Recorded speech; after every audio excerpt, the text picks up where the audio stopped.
अथ मंत्रपाठः।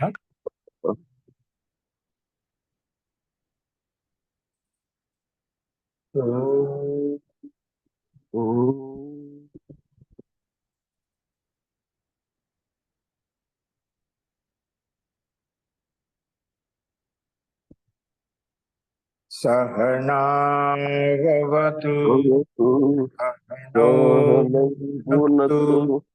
सह वीर्यं करवावहै तेजस्विनावधीतमस्तु मा विद्विषावहै।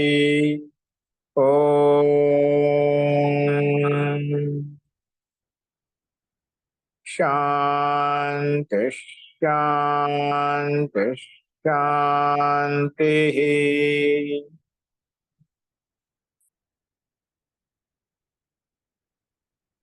सर्वेभ्यो नमः। अंदरिकी नमस्कारम अंडी। ओम नमस्ते आचार्य। नमस्ते आचार्य। వేదాంత దర్శనంలో నమస్తే మహోదయ. 1వ అధ్యాయంలో 1వ పాదం మనం సంపన్నం చేసుకున్నాము. ఇది 2వ పాదం మనం చూద్దామండి. ఇంకా నిన్న చెప్పిన ప్రథమ పాదంలో ఎవరికైనా ఏమైనా సందేహాలు ఉన్నాయా?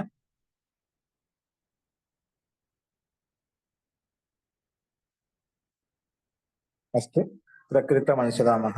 సందర్భాన్ని బట్టి ఎక్కడ ఎవరికైనా సందేహాలు వస్తే అప్పుడు చూద్దాం. అయితే అస్తు ఇక విచారించడానికి కొన్ని బిందువులు మనం మధ్య మధ్యలో మనం చూస్తున్నాము. అవి సందర్భాన్ని బట్టి మీకు కూడా సందేహం కలుగుతుంది. ఆ సందేహాలకు ప్రకరణను బట్టి మనం చెప్పుకున్నాము. అస్తు ఇప్పుడు మనము ద్వితీయ పాద, ఈ 1వ అధ్యాయంలో 2వ పాదము ద్వితీయ పాద.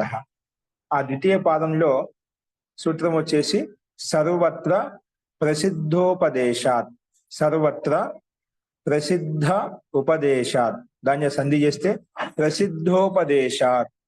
సర్వత్ర అంటే అన్ని చోట్ల, ప్రసిద్ధి అంటే ప్రసిద్ధమైన ఉపదేశం చెప్పడం చేత, అన్ని చోట్ల బ్రహ్మనే ఉపాసించాలి అనే ప్రసిద్ధమైన ఉపదేశం చెప్పడం చేత బ్రహ్మే ఉపాసించడానికి యోగ్యమైనటువంటి వాడు. ప్రకృతి కానీ జీవాత్మ కానీ ఉపాసించడానికి యోగ్యం కాదు. అంటే ఎక్కడ కూడా ఉపాసన అనేది ప్రకృతికి చేయాలి, ప్రకృతిలో ఉండే పదార్థాలకు చేయాలి, లేదా జీవాత్మకు చేయాలని చెప్పి ఎక్కడ కూడా ఆ ప్రసిద్ధి, ఆ ఉపదేశం లేదు. కానీ అన్ని చోట్ల అన్ని శాస్త్రాల్లో సర్వత్ర ప్రసిద్ధి ఉపదేశం అంటే బ్రహ్మనే ఉపాసించాలి, బ్రహ్మనే పూజించాలి, బ్రహ్మనే స్తుతించాలి అని చెప్పి అన్ని శాస్త్రాల్లో కూడా మనకు చెప్పబడింది. కాబట్టి బ్రహ్మనే ఉపాసించాలి, వేరే జీవాత్మని కానీ ప్రకృతిని కానీ ఉపాసించకూడదు అని చెప్పి ఈ సూత్రం యొక్క అభిప్రాయం ఇక్కడ ఈ రకంగా చెప్పుకున్నాం అనమాట. చూడండి, ఇదే పదాన్ని ఒక్కొక్క పదాన్ని ఓపెన్ చేసి చెప్పారు. ఎందుకంటే ఈ ప్రకరణము మనకు ఆ బ్రహ్మ విషయం చెప్పుకుంటున్నామట. ఇప్పుడు ఆ జ్యోతి శబ్దము, ఆకాశ శబ్దము, ప్రాణ శబ్దం ఇవి బ్రహ్మవాచకం చెప్పుకున్నాం. ఇప్పుడు అంతా బ్రహ్మే ఉంటున్నాం. అంటే ఇక్కడ బ్రహ్మే ఉపాస్యము అంటే బ్రహ్మనే ఉపాసించాలి, వేరే ఏ జీవాత్మ కానీ ప్రకృతిని ఉపాసించకూడదు. దానికి ఇంకా పుష్టి చేయడం, బ్రహ్మే మనకు ఉపాస్య దైవము అంటే బ్రహ్మ కంటే భిన్నమైన ఏ పదార్థాలను కూడా ఉపాసించడానికి యోగ్యమైనది కాదు. అవి దాంట్లో పరమాత్మలో ఉన్నటువంటి శక్తి సామర్థ్యం కంటే ఇవన్నీ న్యూనంగా ఉంటాయి, అల్పంగా ఉంటాయి. కాబట్టి అందరికీ ఉపాస్య దైవం ఎవరైనా ఉన్నారంటేనా అది బ్రహ్మ అని తీసుకోవాలి. ఎందుకంటే మనకు శాస్త్రంలో అనేక చోట్ల ప్రసిద్ధమైన ఉపదేశం చెప్పబడింది కాబట్టి అని చెప్పి మనకి ఇక్కడ సూత్రం ఆ బ్రహ్మే ఉపాస్యం అని చెప్పడానికి పుష్టి కొరకు ఇక్కడ మనకు ఈ సూత్రం చెప్పబడింది అన్నమాట. చూడండి, సర్వత్ర ప్రసిద్ధోపదేశాత్. అందులో సర్వత్ర పదాన్ని ఓపెన్ చేసి చెప్పారు. ఏంటంటే అంటే ముందు చెప్పుకునే పూర్వ ప్రకరణమును ఆధారం చేసుకొని ఇక్కడ చెప్పుకుంటున్నాం అనమాట. ఏంటంటే సర్వత్ర అంటే నా కేవలం కౌశితకి బ్రాహ్మణోపనిషది హి పూర్వ పాదాంతం ప్రచర్చితం బ్రహ్మ ఉపాస్యం మంతవ్యం. నా కేవలం కౌశితక మనం పైన ముందు చెప్పిన ప్రకరణంలో జ్యోతి శబ్దము బ్రహ్మవాచకం చెప్పడానికి అనేక దృష్టాంతాలు, అనేక వచనాలు, ఉపనిషత్తు యొక్క వచనాలు తీసుకున్నాం. ఏవైతే చెప్పుకున్న బ్రహ్మ విషయంలో బ్రహ్మవాచకం చెప్పడానికి అక్కడ కౌశీతక బ్రాహ్మణం యొక్క ఉపనిషత్తు తీసుకున్నాం. అంటే కౌశీతకి బ్రాహ్మణోపనిషత్తులో ఉండేటువంటి ప్రకరణం తీసుకున్నాం అంట.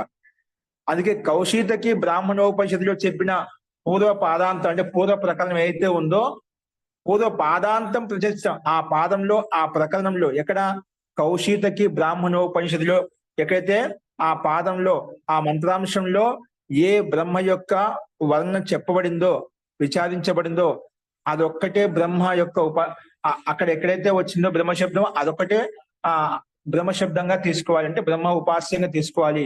అదొకటి తీసుకోకూడదు. అంటే అదొకటి తీసుకుంటాం, అలా ఒకటి తీసుకోకూడదు. నాకు సంబంధం ఇక్కడ కలుపుకోవాలి. నా మంతవ్యం కౌశిక బ్రాహ్మణ ఉపనిషత్తులో వచ్చినటువంటి బ్రహ్మ ప్రకరణం ఏదైతే ఉందో అది ఒకటే కాదు. బ్రహ్మ ఉపాస్యం నా మంతవ్యం కింటు కానీ సర్వత్ర అంటే అన్ని చోట్ల సర్వత్ర దాని శాస్త్రేషు సర్వత్ర శాస్త్ర ఉపాసనా ప్రకరణేషు. అదే విధంగా ఇక్కడ కౌశిక బ్రాహ్మణంలో చెప్పిన ఉపాసన ప్రకరణం బ్రహ్మ ప్రకరణమే కాకుండా సర్వత్ర శాస్త్రేషు ఉపాసనా ప్రకరణేషు చ అన్ని శాస్త్రాల్లోకి ఈ ఉపనిషత్ శాస్త్రమే కాకుండా అనేక శాస్త్రాలు వేదానుకూలమైన గ్రంథాలు ఏవైతే ఉన్నాయో అది ఉపనిషత్తులు కావచ్చు, షడ్ దర్శనాలు కావచ్చు, వేదాంగాలు కావచ్చు, సందర్భానుగుణంగా బ్రాహ్మణ గ్రంథాలు కావచ్చు, ఉపవేదాలు కావచ్చు, అలాగే స్మృతి గ్రంథాలు కావచ్చు. ఎక్కడైతే ఉపాసన ప్రకరణంలో శాస్త్రాల్లో ఎక్కడైతే చెప్పబడ్డాయో అక్కడ అన్ని చోట్ల కూడా అక్కడ మనకు ఉపాస్యత్వేన బ్రహ్మణ ఉపదేశ ప్రసిద్ధ. ఉపాస్య రూపంలో ఉపాసించడానికి యోగ్యమైనటువంటి బ్రహ్మనే తీసుకోవాలి. అలాగే ఉపదేశం ప్రసిద్ధంగా చెప్పబడింది కాబట్టి ఎక్కడ కేవలం ఉపనిషత్తులో వచ్చినటువంటి బ్రహ్మే కాదు, సర్వత్ర శాస్త్ర ఉపాసనా ప్రకరణసు అన్ని ప్రకరణాల్లో ఉపాసనా ప్రకరణాలు ఏవైతే ఉన్నాయో బ్రహ్మను ఉపాసించడానికి ప్రకరణాలు ఏవైతే ఉన్నాయో అన్ని చోట్ల ఉపాస్యత్వేన బ్రహ్మణ ఉపదేశ ఉపాసించదగినటువంటి వారు ఎవరైనా ఉందంటే బ్రహ్మే తీసుకోవాలి. బ్రహ్మ యొక్క ఉపదేశమే ప్రసిద్ధమైన ఉపదేశం చెప్పబడింది కాబట్టి అని చెప్పి ఈ రకంగా మనం ప్రసిద్ధోపదేశాలు అనే పదాన్ని కూడా ఇట ఓపెన్ చేసి చెప్పాడు అన్నమాట. అలా ప్రసిద్ధంగా అనేక శాస్త్రాల్లో చెప్పబడింది బ్రహ్మని ఒక బ్రహ్మను మాత్రం ఉపాసించాలి, వేరే ఏ జడ ప్రకృతిని కానీ జీవాత్మను ఉపాసించకూడదు. తస్మాత్ అందువల్లనే ఇక్కడ సర్వత్ర ప్రసిద్ధోపదేశాలు అని చెప్పి చెప్పుకున్నాం. దీన్ని ఇంకొక రకం చెప్పుకోవచ్చు. యద్వా ప్రసిద్ధస్య ఉపాస్యత్వేన ప్రతిపాద్యమానస్య బ్రహ్మణ ఉపదేశో విద్యతే. ఇక్కడ ప్రసిద్ధస్య ఉపాస్యత్వేన ప్రసిద్ధంగా ఉపాసనకి యోగ్యమైనటువంటి ఆ తత్వం ఏదైనా ఉందంటే ప్రతిపాదించిన తత్వం ఏదైనా ఉందంటే ఏంటంటే అది కేవలం బ్రహ్మణ ఉపదేశో విద్యతే. కేవలం బ్రహ్మ యొక్క ఉపదేశమే విద్యమానంగా ఉంది. అందుకే ప్రతిపాద్యమానస్య అది ప్రతిపాదించబడిన తత్వం ఏదైనా ఉందంటే అది బ్రహ్మతత్వమే. అందుకే బ్రహ్మణ ఉపదేశో విద్యతే, బ్రహ్మ యొక్క ఉపదేశమే చెప్పబడింది. ఎక్కడైనా కానీ ఉపాస్య రూపంలో బ్రహ్మనే ఉపాసించాలి, వేరే జీవాత్మని వేరే జడ ప్రకృతి జడ దేవతలను ఎక్కడ కూడా ఉపాసించకూడదు. కేవలం ఉపాసించడానికి ఏదైనా ఉందంటే ఆ బ్రహ్మే బ్రహ్మ ఒకడే. అందరికి కూడా సమస్త జీవులకు కూడా సమస్త ప్రాణులకు కూడా ఆ బ్రహ్మ ఒకడే కాబట్టి ఆ బ్రహ్మనే ఉపాసించాలి, వేరే జీవులను వేరే ప్రకృతిని మనం ఉపాసించకూడదు అనే విషయం మనకు స్పష్టంగా అనేక శాస్త్రాలు చెప్పబడిందని చెప్పి సర్వత్ర ప్రసిద్ధోపదేశాత్ అనే సూత్రమే మనకు వ్యాస మహర్షి యొక్క సూత్రమే మనకు ప్రమాణంగా స్పష్టంగా ఇక్కడ అర్థమవుతుంది సరళమైన శబ్దంతో. తస్మాత్ అన్యత్రాపి అలాగే వేరే చోట కూడా తస్మాత్ అన్యత్రాపి సందిహ్యమానేసు స్థలేసు బ్రహ్మ ఏవ కేవలం ఉపాస్యం విజ్ఞేయం. అలాగే ఎక్కడైతే సందిగ్ధ స్థలాలు ఎక్కడైతే ఉన్నాయో ప్రకరణాలు ఎక్కడైతే ఉన్నాయో అక్కడ కూడా సందిగ్ధ స్థలాల్లో కూడా ఎక్కడైనా మనకి అలా అనిపిస్తున్నట్లే బ్రహ్మ విషయంలో అక్కడ కూడా బ్రహ్మే తీసుకోవాలి. బ్రహ్మ ఏవ కేవలం ఉపాసించే కేవల శబ్దం కూడా ఉపయోగించాను. కేవలము ఎవరైనా ఉపాసించే ఎవరైనా ఉంటేనే బ్రహ్మనే తీసుకోవాలి, వేరే జీవాత్మ కానీ ప్రకృతి కానీ దేవతలను కానీ తీసుకోకూడదు. జీవాత్మకు తీసుకోదు. అంటే జీవాత్మ అంటే ఇక్కడ అనేక జీవులు ఉన్నారు కదా, అంటే ఋషులు ఉండొచ్చు, బ్రాహ్మణులు ఉండొచ్చు, విద్వాంసులు ఉండొచ్చు, సాధకులు ఉండొచ్చు. వీళ్ళంతా మహాన్ వ్యక్తులే, మహాపురుషులే. కానీ వీళ్ళంతా ఉపాసించదగిన వారు కాదు. వారి యొక్క సాంగత్యం చేత మన జ్ఞానాన్ని పరిశుద్ధం చేసుకోవచ్చు. వారి జ్ఞానం చేత మనము ఆ బ్రహ్మతత్వాన్ని పొందుకోవచ్చు, బ్రహ్మోపదేశం పొందవచ్చు. కానీ ఉపాసించదగినటువంటి వారు ఎవరైనా ఉన్నా అంటే బ్రహ్మనే. ఋషి మహర్షులంతా మహాన్ వ్యక్తులు, మహాపురుషులు. వాళ్ళ సాంగత్యం చేత వారి యొక్క గురుత్వ ఆధ్వర్యంలో మనలో ఉండే అవిద్య అజ్ఞానం తెలుసుకున్న ఆ బ్రహ్మతత్వాన్ని యథార్థంగా తెలుసుకుని ఆ బ్రహ్మకే ఉపాసన చేయాలి. ఆ గురువులు ఆ మహాపురుషులు ఎవరుతున్నారో వాళ్ళకు బ్రహ్మ యొక్క ఉపదేశం, బ్రహ్మను పొందడానికి మనకు కావాల్సిన మార్గాన్ని ఉపదేశిస్తారు. అందుకే స్పష్టంగా జీవాత్మను కానీ ప్రకృతిని కానీ మనం ఉపాసించకూడదు. ఉపాసించడానికి ఎవరైనా ఉన్నారంటే కేవలం బ్రహ్మనే ఉపాసించదగినటువంటి వారు ఎవరు ఉపాసించకూడదు అని చెప్పి ఒక బ్రహ్మనే గట్టిగా చెప్పారు ఇక్కడ. అందుకే సందిహ్యమానేషు స్థలేషు బ్రహ్మ ఏవ కేవలం ఉపాస్యం విద్యేయం. బ్రహ్మనే ఒక ఉపాస్య దైవంగా విశేషంగా అర్థం చేసుకోవాలి, విద్యేయం ఆ రకంగా తెలుసుకోవాలి అని చెప్పి ఇక్కడ మనకు స్పష్టంగా చెప్పారు. ఈ సూత్రాంశం మనకి చెప్తున్నమాట. ఇప్పుడు దానికి ఎక్కడ ఏ విధంగా అని చెప్పి కొంచెం ఉదాహరణ కూడా చూపిస్తున్నారు. ఎలాగంటే తద్యథ సర్వం ఖలు ఇదం బ్రహ్మ తజ్జలాన్ ఇది శాంత ఉపాసీత. ఈ మంత్రాంశాన్ని మనం ఉపనిషత్తులు చెప్పుకున్నమాట. సర్వం ఖలు ఇదం బ్రహ్మ, ఈ సర్వం ఖలు ఇదం బ్రహ్మ అంటే ఈ సంపూర్ణ జగత్తు ఏదైతే ఉందో అది బ్రహ్మ అంటున్నాం ఇక్కడ. సర్వం ఖలు ఇదం బ్రహ్మ తజ్జలాన్ ఇది శాంత ఉపాసీత. ఇది మనకు మంత్రాంశం ఇవ్వబడిన ఉపనిషత్తు యొక్క వచనం చెప్పబడింది అన్నమాట. ఇక్కడ దీంట్లో ఏం తీసుకున్నామంటే దీని యొక్క తాత్పర్యం ఏమిటంటే అథ ఖలు క్రతుమయ పురుషో యథా క్రతు అస్మిన్ లోకే పురుషో భవతి తథా ఇతః ప్రేత్య భవతి స క్రతుం కుర్వీత. అంటే అథ ఖలు క్రతుమయ పురుష అంటే ఇక్కడ క్రతుమయ అంటే పురుషుడు అన్నమాట, జీవాత్మ.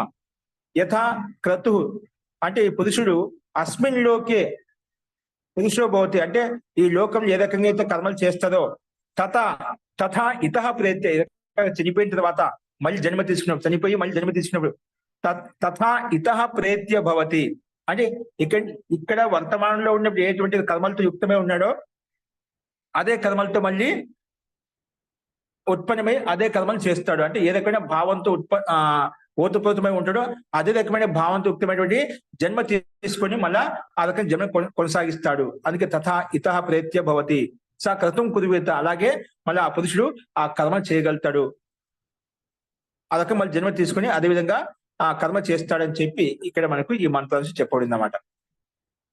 ఇక్కడ మనకు ఈ చాందోగ్యోపనిషత్తు యొక్క విషయంలో మనకు అత్ర సందిహ్యతే యదత్ర ఉపాసీత క్రియాయాః ఉపాస్యం కిం వస్తు.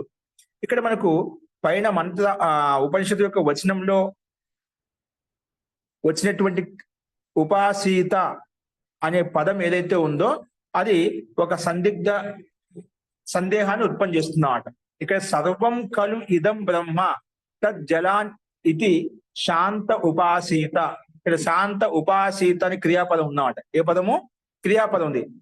ఆ విషయంలో ఏ రకంగా సందేహిస్తున్నా అంటే అత్ర సందిహ్యతే యద్ అత్ర ఉపాసీత క్రియాయాః ఉపాస్యం కిం వస్తు.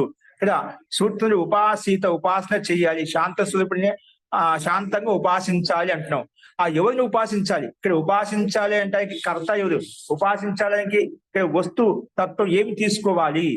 సూత్రంలో అయితే శాంతంగా ఉండి ఉపాసించాలంటున్నాం. ఆ ఉపాసించాలి ఎవరు తీసుకోవాలి అని ఇక్కడ ప్రశ్నించా. ఉపాసిత అనే క్రియాపదం తీసుకొని ఉపాసించాలి అంటే ఎవరిని ఉపాసించాలి? జీవుని ఉపాసించాలి, ప్రకృతిని ఉపాసించాలి, లేదా బ్రహ్మని ఉపాసించాలి, ఎవరిని ఉపాసించాలి? ఇలా ప్రశ్నించినప్పుడు దానికి సమాధానం చెప్తాడు. ఇదం సర్వం జగత్ ఉపాస్యం యద్వా స్వరూపం ఉపాస్యం. ఇప్పుడు ఈ ప్రశ్నించిన తర్వాత ఉపాసిత అనే పదం ఎవరిని ఉపాసించమని చెప్తుంది.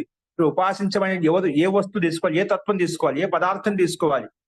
ఇదం సర్వం జగత్ ఉపాస్యం. ఈ సంపూర్ణ జగత్తు, ఈ సంపూర్ణ బ్రహ్మాండం ఏదైతే ఉందో ఉపాస్య రూపంలో ఈ జగత్తుని తీసుకోవాలన్నా యద్వా, లేదంటే స్వరూపం ఉపాస్యం, లేదా మన రూపం అయితే ఉందో, మన స్వరూపం అయితే ఉందో, జీవాత్మక రూపం అయితే ఉందో ఆ జీవాత్మను ఉపాసించాలన్నా, ఆ జీవాత్మను స్తుతించాలన్నా, ప్రార్థించాలి. ఎవరిని ఉపాసించాలి? ఎవరిని ధ్యానించాలి? ఈ జగత్ను ఉపాసించాలన్నా లేదంటే స్వరూపం ఉపాస్యం, మన రూపాన్ని, మన రూపం అయితే ఉందో, మన జీవాత్మక రూపం అయితే ఉందో మన రూపాన్ని మనం ఉపాసించాలి. ఎవరిని ఉపాసించాలి? ఇక్కడ ఉపాసీత అనే పదానికి ఉపాస్య దేవత ఎవరు, ఉపాసించడానికి ఎవరు నువ్వు తీసుకోవాలి, ఈ ప్రకృతిని తీసుకోవాలన్నా స్వస్వరూపమైనటువంటి ఈ జీవాత్మను తీసుకోవాలన్నా ఎవరిని తీసుకోవాలి అని ఇక్కడ రెండు రకాలుగా ప్రశ్నించడమాట. ఇక్కడ రెండు రకాలుగా పూర్వపక్షి ప్రశ్నించడమాట. ఉభయం హి వాక్యే అస్మిన్ ఉపలభ్యతే. ఇక్కడ ఉభయం హి వాక్యే అస్మిన్ ఉపలభ్యతే. ఇక్కడ అస్మిన్ వాక్య ఉభయం లభ్య. అస్మిన్ వాక్య అంటే పైన చెప్పినటువంటి సర్వం ఖలు ఇదం బ్రహ్మ తజ్జలాన్ ఇది శాంత ఉపాసీత, ఈ వాక్యంలో మనకు ఉభయం హి వాక్యే అస్మిన్ ఉపలభ్యతే అంటే అస్మిన్ వాక్య ఉభయం లభ్యతే అది రెండు కూడా మనకు కనిపిస్తున్నాడ. రెండు ఏమేమి కనిపిస్తున్నాయి, జగత్తు అది స్వస్వరూపం, రెండు అర్థాలు మనకు, రెండు రకాల అర్థాలు మనకు కనిపిస్తున్నాయి. ఏది తీసుకోవాలి ఆ విషయంలో ఓపెన్ చేసి చెప్తున్నాడు. ఇక్కడ సర్వం ఖలు ఇదం ఇది వచనేన, సూత్రంలో సర్వం ఖలు ఇదం అనే వాక్యం అయితే ఉంది అక్కడ, సర్వం ఖలు ఇదం ఇది వచనేన, ఈ వచనం ద్వారా జగత్ అని తీసుకుంటాడు. సర్వం ఖలు ఇదం అన్నప్పుడు ఇదం అంటే ఇదం సర్వం జగత్, ఈ జగత్తుని ఈ బ్రహ్మాండం తీసుకుంటాం. అలాగే మనకి అక్కడ ఇంకొక పదం ఏమొచ్చింది, క్రతుమయ పురుష అని చెప్పబడినమాట. క్రతుమయ పురుష ఇది కథనేన స్వస్వరూపం అంటే జీవాత్మ రూపం. ఇక్కడ మనకు ఈ వాక్యంలో సర్వం ఖలు ఇదం అన్నప్పుడు మనకు ప్రకృతి తీసుకుంటున్నాము. క్రతుమయో పురుష అని ఈ వాక్యంలో క్రతుమయ పురుషుడు అంటే జీవాత్మ మనం తీసుకుంటున్నాం, మనుషులు తీసుకుంటున్నామట. అంటే రెండు రకాల అర్థం మనకు కనిపిస్తున్నామట. అందుకే క్రతుమయ పురుష అయితే కథనే స్వస్వరూపం తీసుకున్నాం. ఇక్కడ రెండు రకాలు ప్రశ్నించబడిందన్నమాట. ఇప్పుడు దీనికి సమానం చెప్తున్నామట.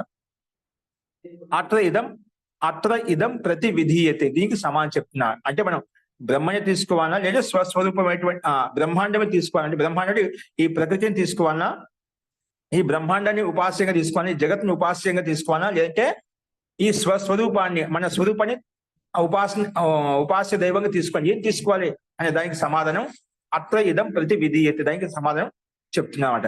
ఏంటంటే నా ఖలు జగత్ ఉపాస్యం, ఈ జగత్తు అనేది ఈ బ్రహ్మాండది ఉపాసించడానికి యోగ్యమైన జడ వస్తువు కాబట్టి, జగత్ ఆ శక్తి ఆ సామర్థ్యం ఉండదు కాబట్టి, నా ఖలు జగత్ ఉపాస్యం, జగత్తు ఉపాసించడానికి యోగ్యం కాదు. నైవచ స్వస్వరూపం ఉపాస్యం, అలాగే ఈ స్వస్వరూప ఉపాసన అంటే జీవాత్మ కూడా ఉపాసించడానికి యోగ్యం కాదు.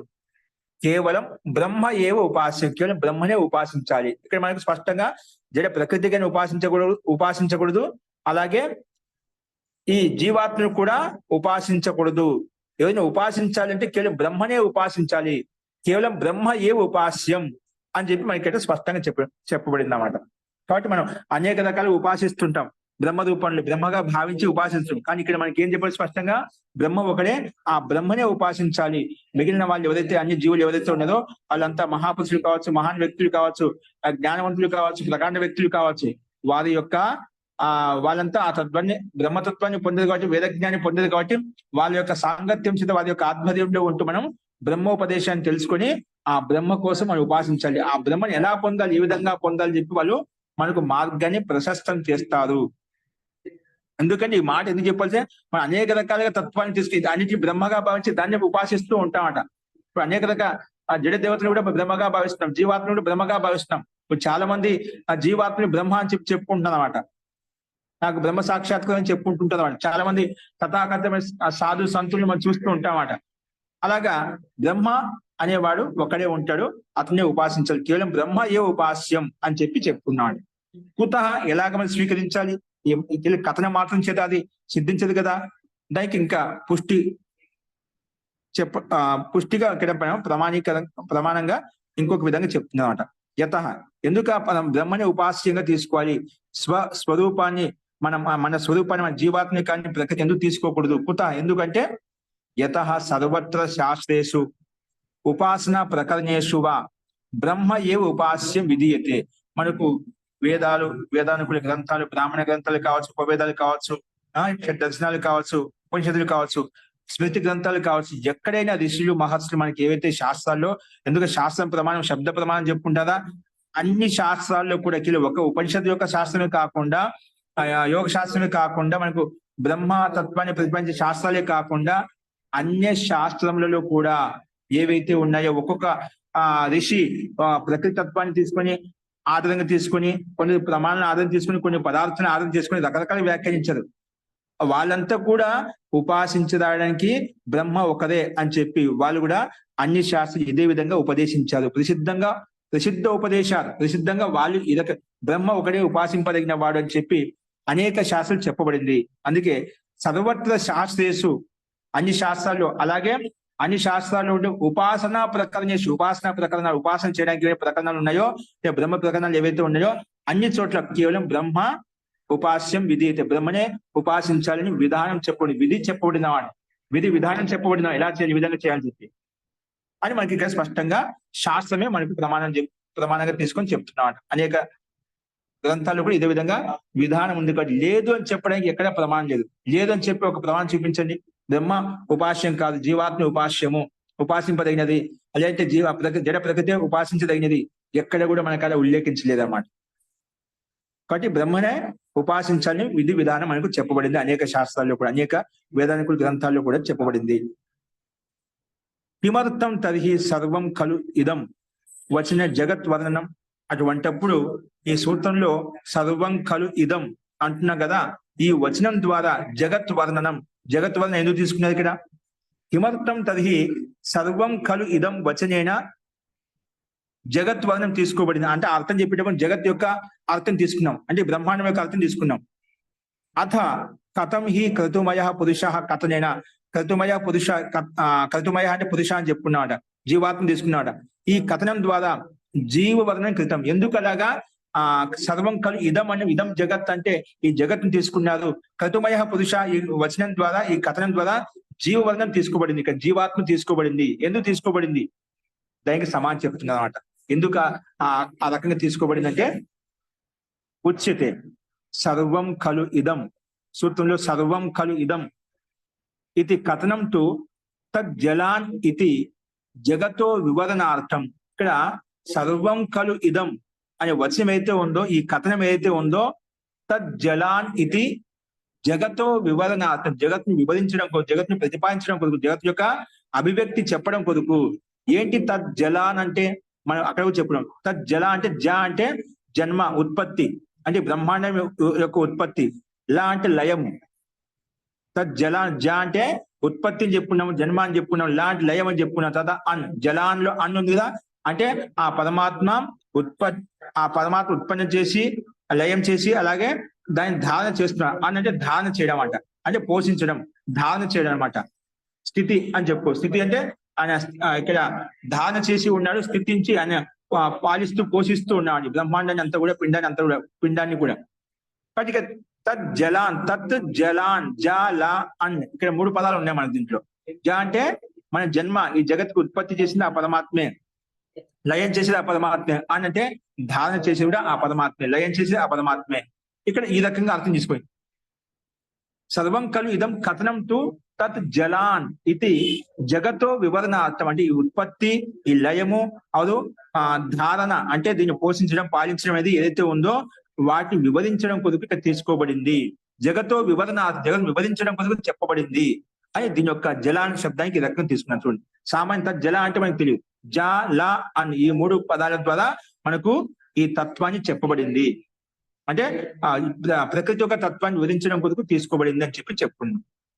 అలాగే యదిదం సర్వం జగత్ తస్మాత్ బ్రహ్మణో జాతం, అందుకే చెప్పుకున్నా ఇక్కడ యదిదం సర్వం జగత్, ఈ జగత్ అంతా ఏదైతే ఉందో, ఇదం సర్వం జగత్ తస్మాత్ బ్రహ్మణం, ఆ బ్రహ్మచర్యనే జాతం అంటే ఉత్పన్నమైంది, ఆ బ్రహ్మచర్యనే ఉత్పన్నమైంది. తస్మాత్ బ్రహ్మణో జాతం, ఆ బ్రహ్మ నుంచి ఉత్పన్నమైంది. తస్మిన్ లయశీలం, అతనిలో మళ్ళీ విలీనం అయిపోతుంది, అతనే విలీనం చేస్తాడు జగత్నంతా కూడా. ఎవరైతే ఉత్పన్నం చేస్తాడనే అతని విలీనం చేయగలుగుతాడు అనమాట. అందుకే తస్మిన్ లయశీలం. అలాగే తస్మిన్ అనితిచ ఇది, అందులో మళ్ళా ఆ పరమాత్మే ధారణ చేసి ఉన్నాడు, పాలిస్తూ పోషిస్తూ ఉన్నాడు అని చెప్పి ఇక్కడ 3 పదాలను విడిచి చెప్పారు. తస్మిన్ లయశీలం, లాంటి లయశీలం, తస్మిన్ అన్ ఇతిచ ఇది. ఈ రకంగా మనం 3 రకాలుగా ఈ ఉత్పత్తి, స్థితి, ధారణ అనేది మనం ఈ రకంగా చెప్పుకున్నామంట. ఆ పరమాత్మ ద్వారా ఇవన్నీ ఉత్పన్నము, ఆ లయశీలము అనేది ధారణ అనేది ఆ పరమాత్మ ద్వారా జరిగింది. తస్మాత్ బ్రహ్మణో జాతి, బ్రహ్మ నుంచి ఉత్పన్నమైంది అని చెప్పి ఇక్కడ బ్రహ్మను వివరించడం కొరకే ఆ రకంగా తీసుకున్నాము. ఎందుకంటే తదత్ర నానా విదేహి జగతి మనుష్యో నా విభ్రమం గచ్చేత్. ఇక్కడ నానా విధమైనటువంటి ఈ జగత్తులో మనసులు ఎటువంటి భ్రాంతియుక్తం కాకుండా ఉండడం కొద్దిగా ఇక్కడ స్పష్టంగా చెప్పడం అన్నమాట. ఈ నానా విధమైన జగత్తులో ఏది బ్రహ్మగా తీసుకోవాలి, అలాంటి విభ్రమం ఉండకూడదు, భ్రాంతి ఉండకూడదు అని చెప్పి ఇక్కడ మనకు ఈ రకంగా స్పష్టం చేయబడింది అన్నమాట. నానా విదేహి జగతి, జగత్తులో మనుష్యో నా విభ్రమం గచ్చేది. విభ్రమం అంటే ఒక భ్రమితం కాకుండా, అంటే సందేహపడకుండా భ్రాంతి రహితంగా ఉండడం కొరకే ఇక్కడ ఈ రకంగా మనకు స్పష్టంగా మనకు ఈ జగత్ వివరణ కోసమే తీసుకోబడింది అని చెప్పి చెప్పుకున్నాం. బ్రహ్మే ఉపాస్యం, దైవం ఒకటే అని చెప్పి అక్కడ బ్రహ్మని ఉపాసించాలని చెప్పి చెప్పుకున్నాం అన్నమాట. ఇక్కడ మనుష్యో నా విభ్రమం గచ్చే, మనిషి భ్రాంతి రహితం కావడం కొరకే ఇలా చెప్పబడింది. కింటు శాంతః సన్ అస్య జగతః కారణ రూపం బ్రహ్మ అవిస్మరన్ తదేవ ఉపాసీత ఇది బ్రహ్మ ఉపాసనే హేతు నిర్దేశ కృతః. ఇక్కడ మనకు శాంత స్వరూపంగా శాంత ఉపాసీత అని చెప్పుకున్న పైన శాంత అంటే శాంతిపూర్వకంగా ఉపాసించాలని చెప్పి, శాంతంగా ఉంటూ అస్య జగత కారణ రూపం, ఈ జగతికి కారణ రూపమైనటువంటి జగతికి కారణం నిమిత్తకంగా బ్రహ్మ అని చెప్పుకున్నా కదా, ముందుకు చెప్పుకున్నమాట. అస్య జగత కారణ రూపం, ఈ జగతికి కారణ రూపుడైనటువంటి బ్రహ్మ ఎవరైతే ఉన్నదో అవిస్మరన్ అంటే విస్మరించకుండా, మర్చిపోకుండా తదేవ ఉపాసీత ఇది, ఆ బ్రహ్మనే ఉపాసించాలి. ఈ బ్రహ్మకి, ఆ బ్రహ్మ ఈ సృష్టికి ఉత్పత్తి స్థితి ప్రళయకర్త కాబట్టి ఆ బ్రహ్మనే మనం ఉపాస్య దైవంగా భావించాలి అని చెప్పి ఇక్కడ శాంతః సన్ అస్య జగతః కారణ, ఈ జగత్ కారణ స్వరూపుడైన బ్రహ్మ ఎవరైతే ఉన్నదో అవిస్మరన్ విస్మరించకుండా, మర్చిపోకుండా తదేవ ఉపాసీత, ఆ బ్రహ్మనే ఉపాసించాలి. ఇలా ఉపాసించాలని చెప్పి బ్రహ్మ ఉపాసనే హేతు నిర్దేశ కృతకే, బ్రహ్మనే ఉపాసించాలని కారణం నిర్దేశం స్పష్టంగా చేయబడింది, విశేషంగా చెప్పబడింది అన్నమాట ఈ వాక్యం ద్వారా అని చెప్పి దానికి సర్వం కలు ఇదం అనే దానికి మనం ఈ రకంగా వ్యాఖ్యానం చేసి చెప్పుకున్నాం. తర్వాత రెండో పదం ఏంటి ఇక్కడ క్రతుమయ పురుష, దీన్ని ఓపెన్ చేసి చెప్పుకున్నాం. క్రతుమయ పురుష ఇది కథనం తు ఉపాసనాయా ఫల ప్రదర్శనార్థం. ఇది మనం క్రతుమయ పురుషుడు ఏదో ఆ పురుషుడు కర్మ చేస్తున్నట్టు ఏదో ఫలాన్ని ఉద్దేశించి చేస్తామట.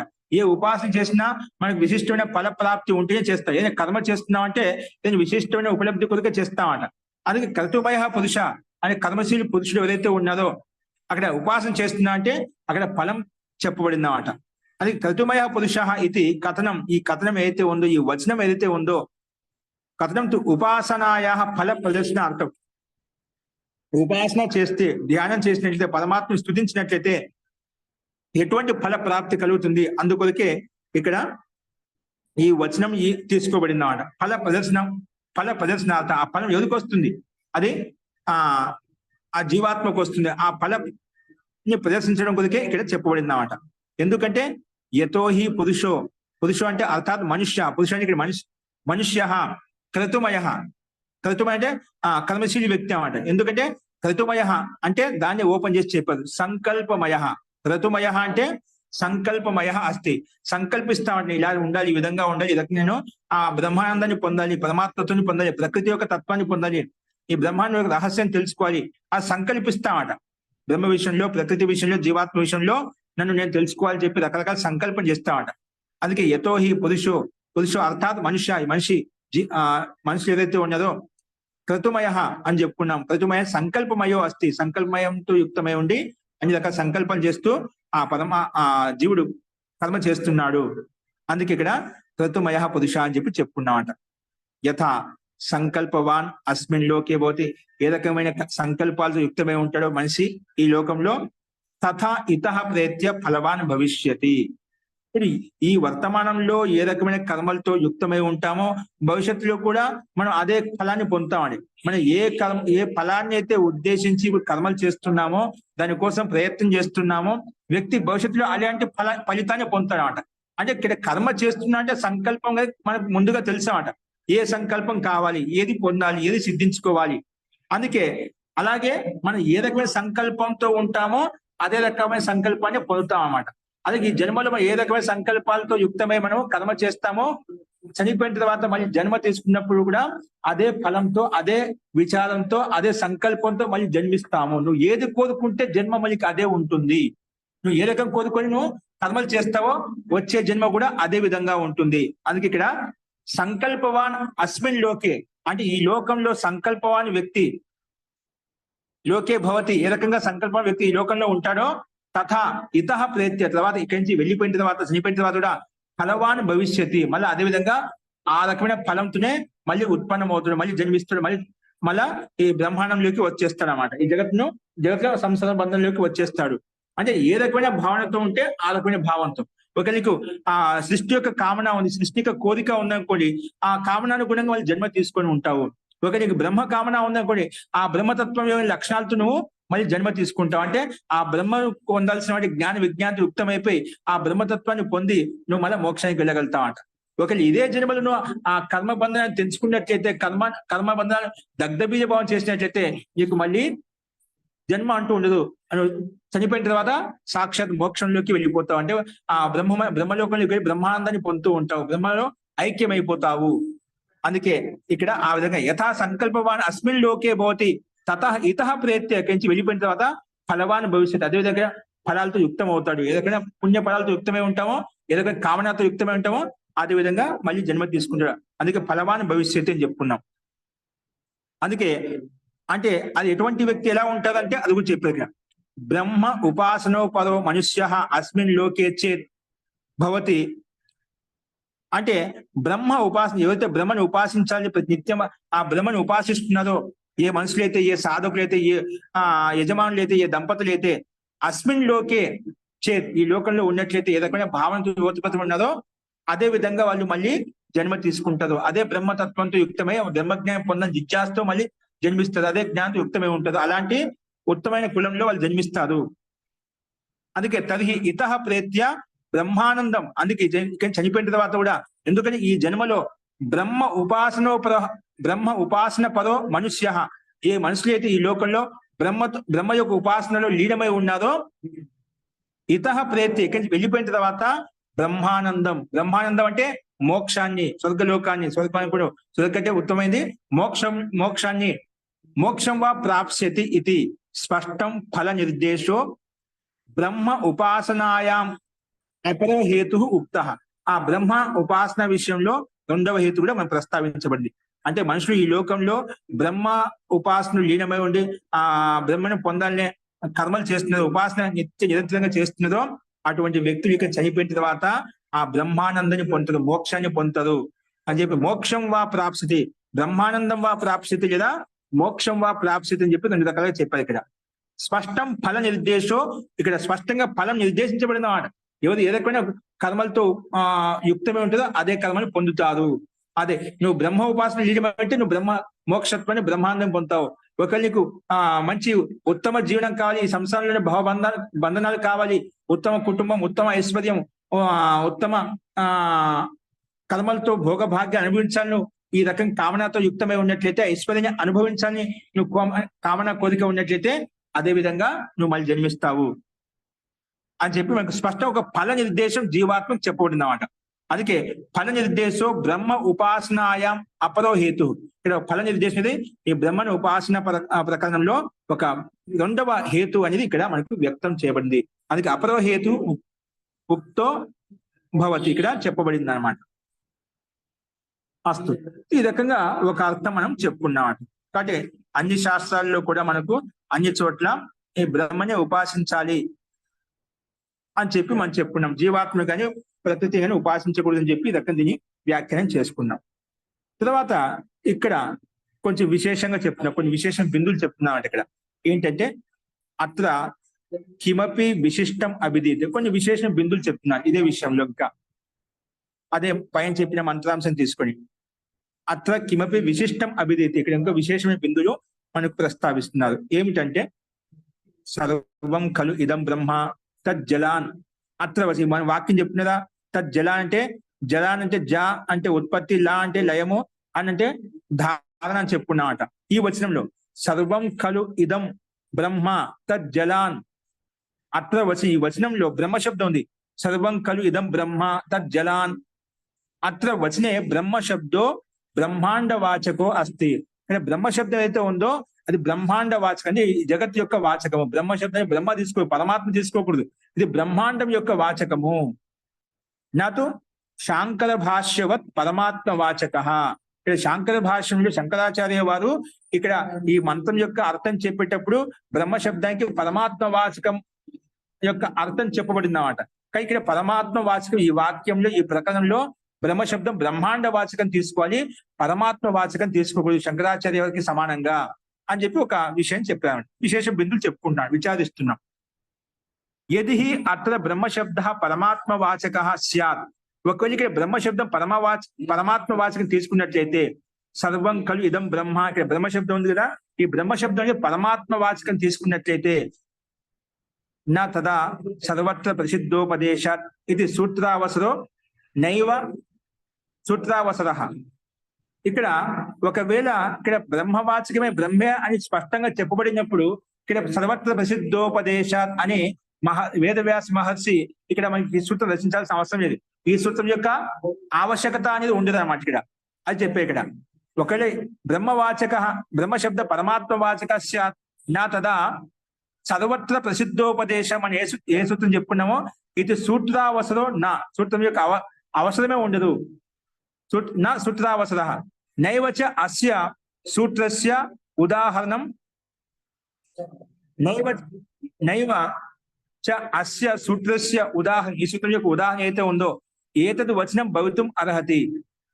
అంటే ఈ సూత్రం యొక్క ఉదాహరణ తీసుకోవడానికి మనం చెప్పాల్సిన అవసరం లేదు. ఒకవేళ అక్కడ బ్రహ్మశబ్దం బ్రహ్మవాచకమే అయినప్పుడు ఇక్కడ ఈ సూత్రం రచించాల్సిన అవసరం లేదు, ఆ సూత్రానికి ఈ ఉదాహరణ ఇవ్వాల్సిన అవసరం లేదన్నమాట.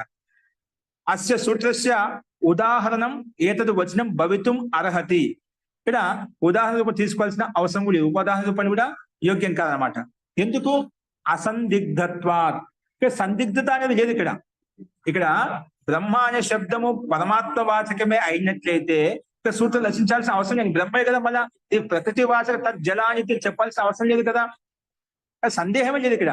సందేహం లేకపోతే మళ్ళీ చెప్తున్నా అంటే దీన్ని బట్టి అర్థమవుతుందంటే అది బ్రహ్మవాచకం కాదు, పరమాత్మ వాచకం కాదు, బ్రహ్మాండ వాచకం. కాబట్టి ఇక్కడ మనకు సర్వత్ర ప్రసిద్ధోపదేశాతనే సూత్రాన్ని మహర్షి వ్యాస్ ఇక్కడ మనకు ఈ రకంగా సూత్ర రూపంలో వ్యక్తం చేశారన్నమాట, మనకు భావాన్ని వ్యక్తం చేశారన్నమాట. అది ఇక్కడ కొంచెం వివేచన చేయబడింది అన్నమాట. స్పష్టం హి అత్ర బ్రహ్మశబ్దో విద్యతే. ఇక్కడ స్పష్టంగా బ్రహ్మశబ్దం విద్యమానంగా ఉంది. నా విచార అవసరం. ఇక్కడ బ్రహ్మశబ్దం స్పష్టంగా చెప్పబడిన బ్రహ్మవాచకం చెప్పినప్పుడు ఇక విచారించాల్సిన అవసరం లేదు. జగత్తు అని చెప్పి జీవాత్మ అని చెప్పాల్సిన అవసరం లేదు ఇక్కడ. కానీ చెప్తున్నదంటే ఇక్కడ తాత్పర్యం ఏంటంటే అది బ్రహ్మాండ వాచకమే కాబట్టి మనకి ఈ సూత్రం ద్వారా ఆ బ్రహ్మని ఉపాసించాలి, బ్రహ్మాండాన్ని ఉపాసించకూడదని చెప్పి మనకు అనేక వచనాల ద్వారా మనం చెప్పుకుంటున్నాం అంట. కానీ ఈ ప్రకారంలో ఇక్కడ స్పష్టం హి అట్లా బ్రహ్మశబ్దో విద్యతే. బ్రహ్మశబ్దం విద్యమానంగా ఉంది. నా విచారావసర. అలా నువ్వు పరమాత్మ వాచకం చేసుకున్నట్లయితే ఇక్కడ విచారించిన అవసరమే లేదు, అక్కడ స్పష్టంగా ఉంది. కాబట్టి అది యుక్తి సంగతం కాదు, మనం బ్రహ్మాండ వాచకం తీసుకోవాలి, బ్రహ్మ వాచకం తీసుకోకూడదు అని చెప్పి ఇక్కడ బ్రహ్మమునిజీ రకంగా దీనికి అర్థం చెప్పారు. ఇంకా ఇదే విషయంలో యది నతు ఉపాస్యత్వేన ఉక్తం కేవలం జగదపి గౌణ భావి అనుకున్న ఒకవేళ ఇలా కూడా ఊహించుకుందాము. యది నా తద్ ఉపాస్యత్వేన ఉక్తం కేవలం జగదపి గౌణ భావేన బ్రహ్మ నిర్దిష్టం తది అనుపయోగత్వాత్ ఏతత్ నిర్దేశనం నిరర్థకం భవేత్. ఒకవేళ నువ్వు అనుకుంటాము ఇక్కడ ఉపాసన రూపంలో కేవలం జగదపి గౌణ భావన, గౌణ రూపంలో అప్రధానం కూడా మనం బ్రహ్మగా నిర్దేశించుకోవచ్చు. నువ్వు అలా అన్నట్లయితే గౌణ రూపంలో బ్రహ్మ తీసుకోవచ్చు, బ్రహ్మగా భావించేసి మనము ఉపాసన చేయొచ్చు. నువ్వు ఒకవేళ అలా అన్నట్లయితే తది అనుపయోగత్వ. ఇక్కడ ఉపయోగం లేదు. గౌణ రూపంలో అప్రధానం ఎందుకు మాట్లాడుకుంటావు బ్రహ్మ విషయంలో సామాన్యంగా చెప్పి, అలా నువ్వు బ్రహ్మ నిర్దేశం గౌణ భావంతో చెప్పాము, అప్రధానంగా చెప్పాము. నువ్వు ఒకవేళ అలా అన్నట్లయితే తది అనుపయోగత్వాది, ఎటువంటి ఉపయోగం లేదు. కాబట్టి తద్ నిర్దేశనం, ఆ నిర్దేశనం అనేది ఏదైతే ఉందో నిరర్థకం భవతి, నిరర్థకం అవుతున్నమాట. ఆ వచనమే నిరర్థకం అయిపోతుంది. గౌణ భావంతో చెప్పబడిందంటే బ్రహ్మ తత్వాన్ని ఆ జగత్తు విషయంలో అంటే అది నువ్వు చెప్పిన వచనం నిరర్థకం అయిపోతుంది, వ్యర్థం అయిపోతుంది అని చెప్పి దాన్ని కూడా అది ఎందుకంటే ఒకటి నిరర్థకమైన వచనం చెప్పడం వల్ల దాని ఉపయోగం అంటే ఏం లేదన్నమాట. అందుకే అనుపయోగత్వ తద్ నిర్దేశనం నిరర్థకమే అవుతుంది. అందుకే ఇక్కడ అథో అత్ర బ్రహ్మ శబ్దో నా పరమాత్మ వాచక. అందుకే ఇక్కడ శంకరాచార్య వారు చెప్పేటువంటి పరమాత్మ వాచకం ఏది తీసుకోబడిందో అది యుక్తి సగం కాదు. అతో అత్ర అందువల్లనే అత్ర బ్రహ్మ శబ్దో నా పరమాత్మ వాచక, ఇది పరమాత్మ యొక్క వాచకం కాదు, బ్రహ్మాండ వాచకము, జగత్ యొక్క వాచకం అని తీసుకోవాలి అని చెప్పి ఇక్కడ మనకు స్పష్టంగా చెప్పబడింది. అస్తు అపితు ఇంకా చెప్తున్నది ఇంకా ప్రమాణంగా, అపితు బ్రహ్మాండ వాచకో అస్తి. ఇంకేంటంటే ఇది బ్రహ్మాండ వాచకం తీసుకోవాలి, నా పరమాత్మ వాచక అపితు, కానీ బ్రహ్మాండ వాచకో అస్తి, బ్రహ్మాండ వాచకం తీసుకోవాలి. ఇది బ్రహ్మాండ వాచకం అని చెప్పడానికి అత్ర ప్రమాణాన్ని ఉద్రీయంతే, ఇంకా ప్రమాణం చెప్తున్నాడు. ఇక్కడ ఈ సూత్రం సర్వం కలు ఇదం బ్రహ్మ తజ్జలాన్ అనే వాక్యంలో మనకు బ్రహ్మ శబ్దం ఏదైతే ఉన్నది పరమాత్మ వాచకం కాదు, బ్రహ్మాండ వాచకం, జగత్ యొక్క వాచకం చెప్పడానికి ప్రమాణాన్ని ఉదాహ్రియంతే ఉద్రీయంతే ఇక్కడ ఉల్లేఖిస్తుందన్నమాట. ఇంకా ప్రమాణాలు కొన్ని 4 ప్రమాణాలు చెప్పబడ్డాయన్నమాట. ఏంటో చూడండి. ఏంటికి ప్రమాణాలు? ఇక్కడ సూత్రం ఈ వాక్యంలో ఇచ్చే సర్వం కలు ఇదం బ్రహ్మ, బ్రహ్మ శబ్దం అక్కడ పరమాత్మ యొక్క అర్థం చెప్పబడింది, పరమాత్మ వాచకం కదా, బ్రహ్మాండ వాచకమే అని నిరూపించడం కొరకు ఈ ప్రమాణాలు, ఈ ఉపనిషత్తుల యొక్క ప్రమాణాలు అన్నమాట. ఎందుకు ఉపనిషత్తును ప్రమాణంగా భావిస్తాం కదా, అందుకే ఆ ఉపనిషత్తులో ఉండే అర్థాన్ని బట్టి, ప్రకారాన్ని బట్టి ఇక్కడ అది బ్రహ్మాండ వాచకమే చెప్పబడింది, పరమాత్మ వాచకం కాదని ఆ ఉపనిషత్తులో ఉండే వచనాల ద్వారా మనం నిరూపించుకుంటున్నాం. ఏంటంటే ఒకటోది ఇక్కడ బ్రహ్మవాదినో వదంతి కిం కారణం బ్రహ్మ కుతస్మ జాత జీవామహ. బ్రహ్మవాదినో వదంతి కిం కారణం బ్రహ్మ కుతస్మ జాత జీవామహ. ఇది శ్వేతాస్వత ఉపనిషత్తు యొక్క వచనం అనమాట. ఇక్కడ ఈ సూత్రంలో, ఈ వచనంలో, ఈ ఉపనిషత్తు యొక్క వచనంలో అత్ర బ్రహ్మ శబ్దో బ్రహ్మాండ అర్థ విద్యతే. ఇక్కడ సూత్రం బ్రహ్మవాదినో భవంతి, ఇక్కడ బ్రహ్మవేత్తలు చెప్తున్నమాట. కిం కారణం, ఈ కారణం ఏంటి? బ్రహ్మ కుతస్మ జాత, ఈ బ్రహ్మ ఎక్కడి నుంచి ఉత్పన్నమైంది, ఆ ఉత్పన్న జగత్తులో బ్రహ్మాండంలో జీవామా ఎలా జీవించగలుగుతున్నాము అని చెప్పి ఇక్కడ మనకు సందర్భాన్ని బట్టి చెప్తున్నారు. బ్రహ్మ శబ్దం ఇక్కడ బ్రహ్మవేత్తలు ఏం చెప్తున్నా అంటే అత బ్రహ్మ శబ్దం బ్రహ్మాండతే విద్యతే. బ్రహ్మాండ కిం కారణం బ్రహ్మ కుతస్మ జాత, ఇప్పుడు బ్రహ్మ ఎక్కడి నుంచి వచ్చి అడుగుతామా, ఈ ప్రకృతి ఎక్కడి నుంచి ఉత్పన్నమైంది, ఎలా ఉత్పన్నమైంది ఆ రకం అడగబడుతున్నాడు. బ్రహ్మ శబ్దం బ్రహ్మాండార్థం స్పష్టంగా కనిపిస్తుంది మనకు ఈ ప్రకరణంలో. కాబట్టి అత్ర బ్రహ్మ శబ్దో బ్రహ్మాండాలతో విద్యతే. కిం కారణం ఇది, కిం కారణం శబ్దం అయితే ఉందో, కిం కారణం ఇది సమస్తం పదం బ్రహ్మణో విశేషణం. ఇక్కడ బ్రహ్మ యొక్క విశేషణం. కిం కారణం అనేది సమస్త పదం బ్రహ్మణో విశేషణం. కిం కారణం శబ్దం అయితే ఉందో బ్రహ్మ యొక్క విశేషణము, ఇది బ్రహ్మ యొక్క విశేషణము. కిం కారణం యస్య తత్ కిం కారణం ఇది కారణ వస్తు విషయక ప్రశ్న. ఇక్కడ కారణం చెప్పండి, కిం కారణం, ఈ బ్రహ్మకు కారణం ఏంటి అన్నిటిగా ఇక్కడ కాకుండా బ్రహ్మానికి కారణం ఏంటి అని అర్థం మనకు స్పష్టంగా కనిపిస్తున్నాడు. బ్రహ్మణ అంటే ఇక్కడ మనకు బ్రహ్మ శబ్దం ఏదైతే ఉందో అక్కడ కారణ రూపంలో ప్రశ్నించబడింది అన్నమాట. అందుకే కిం కారణం యస్య తత్ కిం కారణం ఇది కారణ వస్తు విషయక ప్రశ్న. ఇక్కడ కారణ వస్తు విషయంలో ప్రశ్నించబడింది. యథాచ ఉత్తరస్మిన్ వచన, రెండో వచనంలో కూడా మనకేంటి రెండో వచనం, కుతస్మా జాత జీవామహ, కుతస్మా జాత జీవామహ, వయం కుతో జాత, మనం ఎక్కడి నుంచి ఉత్పన్నమయ్యాము, కస్మాత్ జాత ఎక్కడి నుంచి, వయం ఎక్కడి నుంచి వచ్చాము, ఎక్కడి నుంచి ఉత్పన్నమయ్యాము, అలా వయం కుతో జాతాహ కస్మాత్ జాతాహ కో అస్మాకం ఉత్పాదక. ఎవరు మన అందరికి ఉత్పత్తి చేయడానికి కారణం ఎవరు, ఉత్పాదకుడు ఎవరు. ఇక్కడ కారణ వస్తు విషయక ప్రశ్న స్పష్ట. ఇక్కడ కారణ వస్తు విషయం, మనం ఎక్కడి నుంచి వచ్చాము, ఎక్కడి నుంచి ఉత్పన్నమయ్యాము, అస్మాకం ఉత్పాదక ఇది, మనల్ని ఉత్పन्न చేసింది ఎవరు. ఇక్కడ కారణం మనం ప్రశ్నించుకుంటున్నామట. కారణ వస్తు విషయక ప్రశ్న అంటే బ్రహ్మాండ విషయంలో ఆ పరమాత్మ విషయం చెప్పుకుంటున్నామట. అని ఈ బ్రహ్మాండం ఎక్కడి నుంచి వచ్చింది, మనం ఎక్కడి నుంచి ఉత్పన్నమేమో, మన అందరికి ఉత్పన్నం కావడానికి కారణం ఎవరు, ఆ రకంగా మనం బ్రహ్మాండ తత్వాన్ని చెప్పుకుంటున్నాము. అందుకే కారణ వస్తు విషయక ప్రశ్న ఇక్కడ మనం చెప్పుకున్నాం. ఇది ఒక ఉదాహరణ ప్రస్తావించబడింది, ఒక ప్రమాణం చెప్పబడింది. రెండవది ఏం చెప్పబడింది అంటే ఇక్కడ తపసా చీయతే బ్రహ్మ తతో అన్నం అభిజాయతే. తపసా చీయతే బ్రహ్మ,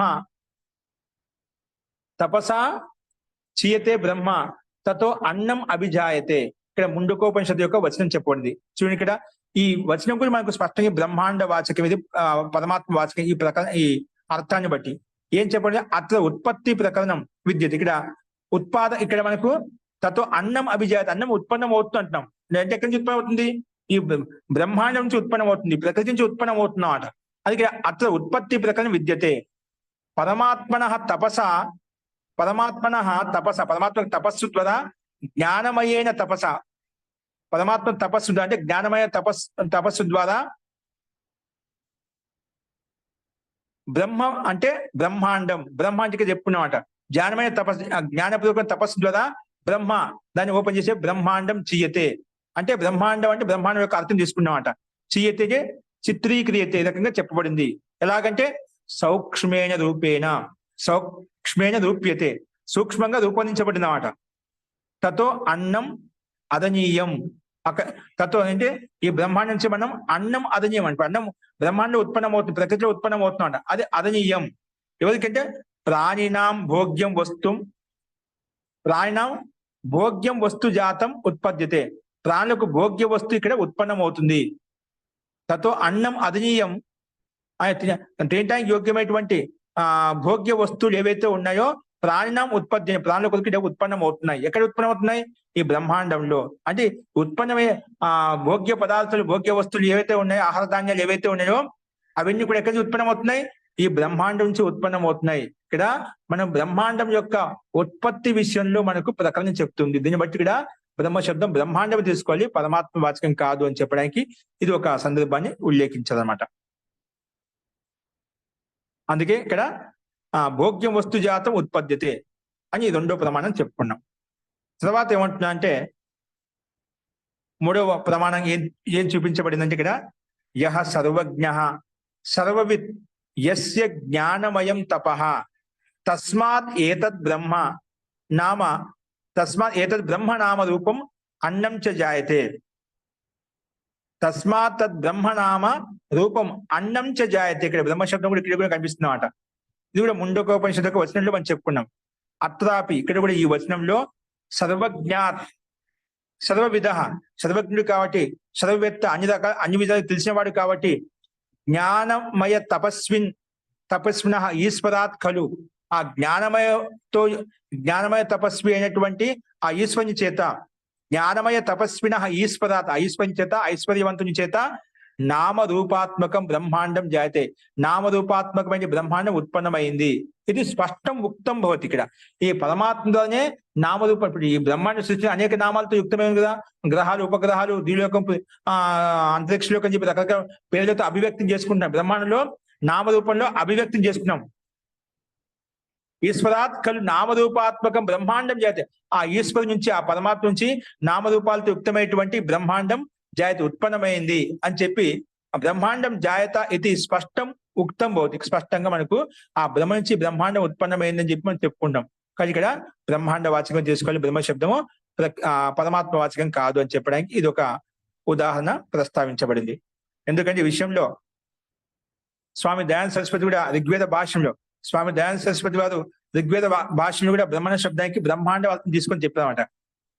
ఋగ్వేదం భాష్యం రాసేటప్పుడు దయానంద స్వామిన అపి బ్రహ్మాండ అర్థే బ్రహ్మ శబ్ద ప్రదర్శిత. స్వామి దయానంద సరస్వతి కూడా ఇక్కడ బ్రహ్మాండ అర్థంలో బ్రహ్మ శబ్దానికి అర్థం ప్రదర్శించారు, చెప్పారు. ఋగ్వేదం యొక్క భాష ప్రకరణంలో మనకి బ్రహ్మ శబ్దం నుంచి బ్రహ్మాండం తీసుకోబడి అని చెప్పి ఆయన వచ్చిన కూడా ఉల్లేఖించారన్నమాట. అందుకే బ్రహ్మణ అంటే బృహతో జగత, ఇది బృహత్ జగత్ ఏదైతే ఉందో అది తీసుకోవాలి. బ్రహ్మ అంటే బృహత్ జగత్తు తీసుకోవాలి. ఇది అక్కడ ఋగ్వేదంలో 1వ అధ్యాయంలో 1వ మండలంలో 40వ సూక్తంలో 5వ మంత్రంలో మనకు దయానంద భాష్యంలో ఋగ్వేద భాష్యంలో చెప్పబడింది అన్నమాట. ఈ రకంగా ఏవం బహుభిః ప్రమాణైః సిద్ధం యత్, అందుకే ఈ రకంగా చాలా అనేక రకాల ప్రమాణాలతో మనకు ఇక్కడ బ్రహ్మ శబ్దం బ్రహ్మాండ వాచకము తీసుకోవాలి, పరమాత్మ వాచకం తీసుకోకూడదని చెప్పి అనేక ప్రమాణాలు మనకు ఉపలబ్ధం అవుతుంది. అందులో కొన్ని ప్రమాణాలు మనం ఉల్లేఖించుకున్నాం. ఏవం బహుభిః ప్రమాణైః సిద్ధం యత్ సర్వం ఖలు ఇదం బ్రహ్మ తజ్జలాన్. అట్లా బ్రహ్మ శబ్దో బ్రహ్మాండ వాచక, బ్రహ్మ శబ్దం అయితే ఉందో ఈ వాక్యంలో అది బ్రహ్మాండ వాచకో, అర్థాత్ జగత్ వాచక, జగత్ యొక్క వాచకం తీసుకోవాలి. అంటే పరమాత్మ వాచకం తీసుకోకూడదు.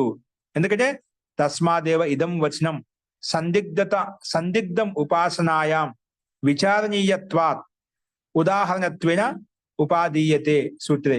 ఇది ఆ ఉపాసన రూపంలో సందిగ్ధం కాబట్టే విచారింపదగినది కాబట్టే ఈ ఉదాహరణ రూపంలో మనకు సూత్రం చెప్పండి. ఉదాహరణ రూపంలో మనం సూత్రంలో ప్రస్తావించుకున్నామాట. కనుక తస్మాత్ ఏవ ఇదం వచనం సందిగ్ధం ఉపాసనాయం విచారణీయత ఉపాసన విషయంలో ఆ పరమాత్మని ఉపాసించడంలో విచారింపదగినది కాబట్టి ఉదాహరణ రూపంలో ఉపాధీయతే సూత్రంలో మనం ఈ రకంగా ఉల్లేఖించుకున్నాము అని చెప్పి ఇక్కడ సర్వం కలు ఇదం బ్రహ్మ తజ్జలానితి ఈ వచనంలో ఏదైతే ఉందో అది మనకు బ్రహ్మ శబ్దం బ్రహ్మాండ వాచకం తీసుకోవాలి, ఇక్కడ పరమాత్మ వాచకం తీసుకోకూడదని చెప్పి ఈ రకంగా ఈ సూత్రం యొక్క భాష్యంలో ఈ రకంగా ఉల్లేఖించబడింది అన్నమాట. ఎందుకంటే అందుకే మనకు ఒక్కొక్క శబ్దానికి ఒక రకమైన అర్థం మనకు ప్రస్తావించబడుతుంది. అది సందర్భాన్ని బట్టి ప్రకరణాన్ని బట్టి తీసుకున్నప్పుడు మనకు స్పష్టమవుతుంది. ఇక్కడ ఉండే ప్రకరణాలు మనకు ఈ రకంగా ఈశ్వర కలు నామరూపకం బ్రహ్మాండం జాయతే అని చెప్పి మనం ఇక్కడ వచ్చి చెప్పుకున్నాం. అలాగే సందర్భానికి బ్రహ్మాండం ఉత్పన్నమైంది. బ్రహ్మాండంలో ఏకంగా మనకు కారణం పైన కారణం గురించి చెప్పుకున్నాడు. కిం కారణం అని చెప్పి అంటే ప్రశ్న వస్తువు విషయక కారణం అక్కడ ప్రస్తావించబడింది, ఉత్పత్తి విషయకం ప్రస్తావించబడింది. అక్కడ మనం బ్రహ్మ శబ్దం ద్వారా మనకు బ్రహ్మాండమే జగత్తు యొక్క విషయమే మనకు స్పష్టమవుతుంది. కానీ అక్కడ పరమాత్మ యొక్క వచనం పరమాత్మ యొక్క వాచకార్థం అనేది మనకు అక్కడ స్పష్టంగా లేదు. దీన్ని బట్టి మనకి ఈ ఉదాహరణ బట్టి కూడా సూత్రంలో సందర్భాన్ని బట్టి అక్కడ బ్రహ్మ శబ్దం బ్రహ్మాండ వాచకమే తీసుకోవాలి, పరమాత్మ వాచకం తీసుకోకూడదని చెప్పి ఈ సూత్రంలో ఉదాహరణ రూపంలో ప్రస్తావించబడింది అని చెప్పి మనకు ఈ సూత్రం యొక్క భాష్యాన్ని మనం స్పష్టం చేసుకున్నాం. అస్తు, ఇది ఈ సూత్రం యొక్క అభిప్రాయం. ముఖ్యంగా సర్వత్ర అన్ని చోట్ల అంటే ప్రసిద్ధమైన సర్వత్ర అంటే అనేక శాస్త్రాల్లో కూడా అనేక గ్రంథాల్లో కూడా ప్రసిద్ధమైన ఉపదేశం చెప్పబడింది కాబట్టి మనకు బ్రహ్మే ఉపాస్య దేవతగా భావించాలి, బ్రహ్మ ఒక్కనే ఉపాస్య దేవతగా భావించాలి. ప్రకృతిని కానీ జీవాత్మ కానీ ఉపాస్యంగా భావించకూడదు. ఎందుకంటే ఎక్కడ కూడా ఆ రకమైనటువంటి ఉపదేశం మనకి చెప్పబడలేదు. కాబట్టి ఎక్కడ ఉపదేశం చెప్పబడింది అనేక శాస్త్రాల్లో అంటే అది ప్రసిద్ధ ఉపదేశం చెప్పబడింది అంటే అది బ్రహ్మనే ఉపాసించడానికి చెప్పబడింది, ప్రకృతి కానీ జీవాత్మ ఉపాసించడానికి ఎక్కడ చెప్పబడలేదు అని ఈ విధంగా ఈ విషయాన్ని మనం ప్రస్తావించుకున్నాం. అస్తు, ఇందులో ఎవరికైనా సందేహం ఉందా? మరి అందరూ పూజలని దేవతలని అలా చెట్లు కానీ పూజలే చేస్తుంటారు కదా మహోదయ. అందుకే చెప్పాం కదా, వీళ్ళంతా మనకు మహాపురుషులు, మన గురువులు అన్నమాట. గురువులు మనలో ఉండే అవిద్య అందగాన్ని తొలగించి మనకు ఆ బ్రహ్మతత్వాన్ని ఉపదేశిస్తారు అన్నమాట. ఆ బ్రహ్మ ఎలా పొందాలి, వాళ్ళు పొందగల బ్రహ్మవేత్త. ఎందుకంటే బ్రహ్మ అంటే బ్రాహ్మణుడు అంటే ఏంటి? బ్రహ్మ అంటే బ్రహ్మజ్ఞానం కలిగిన వాళ్ళు అన్నమాట. అందుకే బ్రహ్మవాదిను వదంతి అని చెప్పుకున్నామట. ఆ బ్రహ్మవేత్తలు చెప్తున్నారు ఇక్కడ ఇలా బ్రహ్మను పొందడానికి ఇలాంటి గుణగణాలతో యుక్తంగా ఉండే విధంగా ఆత్మశుద్ధి చేసుకొని ఈ రకంగా చేసినట్లయితే ఆ మోక్షతత్వాన్ని బ్రహ్మతత్వాన్ని పొందగలుగుతాము.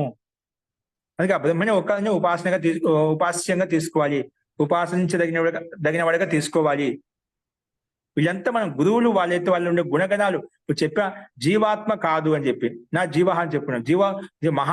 జీవాత్మ అనేకల్లో మహాంతమైనటువంటి ఔన్నత్యంతో యుక్తమైన యుక్తం కావచ్చు. ఋషులు, మహర్షులు, విద్వాంసులు, సాధకులు అంటున్నామట. వాళ్ళు మహాన్ వ్యక్తులు. వాళ్ళలో అవిద్య అంధకాన్ని తొలగించుకునే విధంగా బ్రహ్మతత్వాన్ని పొందారో, బ్రహ్మాండాన్ని పొందారో, ఈ విధంగా వామదేవ ఋషి బ్రహ్మాండాన్ని పొంది నేను ఆ రకమైన తాదాత్మ్యాన్ని పొంది నేను అహం అనురభవం అభవం అహం సూర్య అభవం ఏం చెప్పుకున్నాడు అక్కడ. ఆయన ఆ రకంగా ఆ స్థితిని పొంది అందుకు ఉపదేశిస్తున్నామట. అలాంటి ఆ బ్రహ్మతత్వాన్ని ఓతప్రోతమైనప్పుడు ఆ రకంగా ప్రస్తావించుకున్నామట. కానీ ఆ శక్తి, ఆ సామర్థ్యం అలాంటి ఎప్పుడు వచ్చిన ఆనందమయ స్థితి ఎప్పుడు ఏర్పడింది? ఆ బ్రహ్మలో ఐక్యం చెందినప్పుడు, తాదాత్మ్యం చెందినప్పుడు. జీవాత్మను పొందితే అలా స్థితి వస్తుందా? రాదు. జీవాత్మలో జ్ఞానం ద్వారా మనం కర్మ వాళ్ళు సాధనంగా ఉంటే మనకు సాధనం ప్రస్తావిస్తారు, మార్గం ప్రస్తావిస్తారు. ఆ మార్గంలో నడవలసిన మనమే, ఆ బ్రహ్మతత్వాన్ని పొందాల్సిన మనమే. ఎందుకంటే జీవాత్మను ఆశ్రయించినట్లయితే వాళ్ళు మనకు ఆనందం, పరమానందం, బ్రహ్మానందం మనకు కలగదు. బ్రహ్మానందం కేవలం పరమాత్మ దగ్గరే ఉంది. కానీ పరమాత్మను ఉపాసించాలి. ఎవరి దగ్గర బ్రహ్మానందం ఉందో ఆ బ్రహ్మానందం ఎవరి దగ్గర అయితే వాళ్ళని ఉపాసించినప్పుడే మనము ఆ మోక్షత్వాన్ని, బ్రహ్మానందాన్ని, మనం శాంతిని, పరమశాంతిని పొందగలుగుతాం అన్నమాట. ఇప్పుడు లోకంలో మనం సాంసారికంలో చూస్తుంటాం. ఎవరి దగ్గర ఏ గుణగణాలు ఉంటాయో, ఏ గుణగణం కావాలో, ఏ ఐశ్వర్యం కావాలో, ఏ విద్య కావాలో మనం వాళ్ళ దగ్గరికి వెళ్ళి అది పొందుతాం అన్నమాట. అది ఎవరి దగ్గర ఉందో వాళ్ళదే పొందుతామట. అందరి దగ్గరికి వెళ్ళాం కదా. అలాగే సకల సామర్థ్యం, పరమానందము, అఖండ రసంతో యుక్తమైనటువంటి శక్తి సామర్థ్యము, జ్ఞాన విజ్ఞానం అంతా ఆ పరమాత్మ ఒక్కడిలో ఉంది కాబట్టి జీవాత్మ అల్పశక్తివంతమైంది కాబట్టి మనం అందుకే పరమాత్మను ఉపాసించాలి. అన్ని జీవులను అంటే ప్రకృతి జడ వస్తువుని మనం పూజించకూడదు అని మనకి ఇక్కడ స్పష్టంగా అర్థమవుతుంది. పెట్టేశారు అప్పుడేను పెట్టేశారు అప్పుడే అస్తు ఇంట్లో ఉండేది అస్తు మహోదయ. జీ ఇంకా ఎవరికన్నా మ్యూట్ చేసుకోమనండి. ఇక్కడ అందుకే మనం వ్యక్తిత్వాన్ని తెలుసుకోవాలి. మనుషుల యొక్క మనకు అంటే ఆ పరమాత్మ ఎక్కడ ఉన్నాడు మరి అంటే మనం చెప్పున అంతటా వ్యాపించి ఉన్నాడు, నీ హృదయ దేవాలయంలో వ్యాపించి ఉన్నాడు. ఆ రకంగా అంతర్ముఖంగా ప్రవేశించినట్లయితే మనకు బ్రహ్మానందం కలుగుతుంది, మోక్షం కలుగుతున్నాడు, వస్తుస్థితి తెలుస్తున్నామాట. కానీ వస్తుతత్వం ఏంటి, వస్తు యథార్థంగా తెలుసుకున్నప్పుడు ఆ బ్రహ్మజ్ఞానం మనకు కలుగుతుంది. ఆ గురువుల ద్వారా బ్రహ్మజ్ఞాన్ని పొంది మనం ఆ పరమాత్మ యొక్క బ్రహ్మాండాన్ని పొందవచ్చు అనేది మనకి ఇక్కడ స్పష్టంగా అర్థమవుతుంది. అస్తు.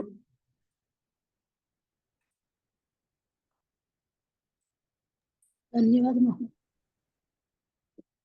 ఓకే అండి, ఇంకేమైనా సందేహం ఉందా?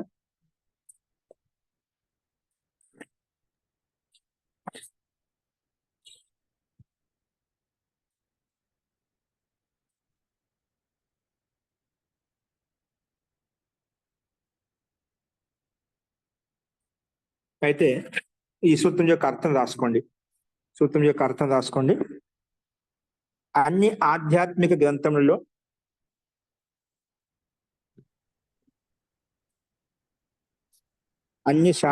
అన్ని ఆధ్యాత్మిక గ్రంథములలో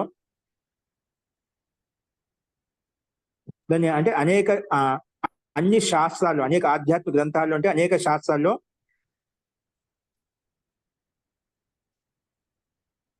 బ్రహ్మనే నిశ్చితంగా ఉపాసించాలి అని చెప్పి ఉపదేశించబడింది.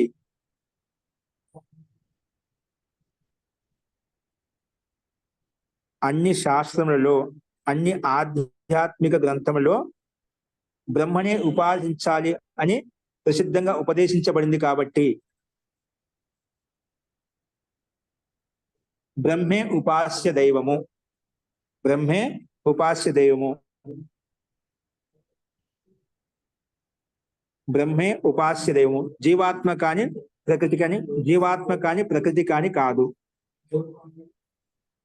జీవాత్మ కాని ప్రకృతి కాని కాదు.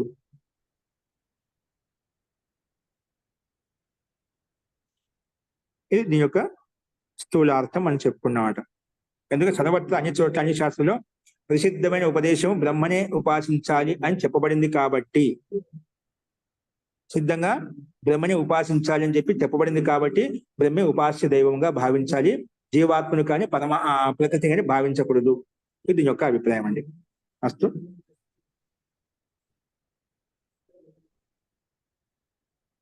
ఓకే అండి. సో ఈ విధంగా మనం ఈ విషయాన్ని చెప్పుకున్నాము. ఇదే ఇంకా భిన్నంగా మనకు చెప్పబడుతుంది, అదంతా మనం సందర్భానుగుణంగా చెప్పుకున్నాము. అస్తు.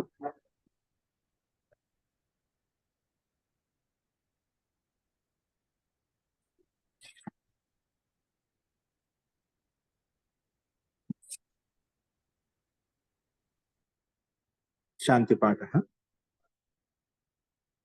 ఓం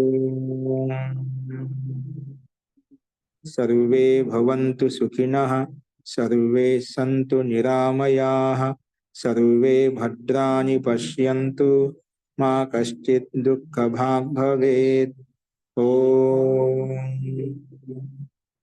శాంతి శాంతి శాంతి.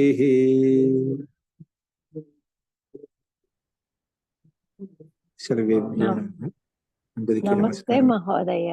నమస్తే మహోదయ. నమస్తే.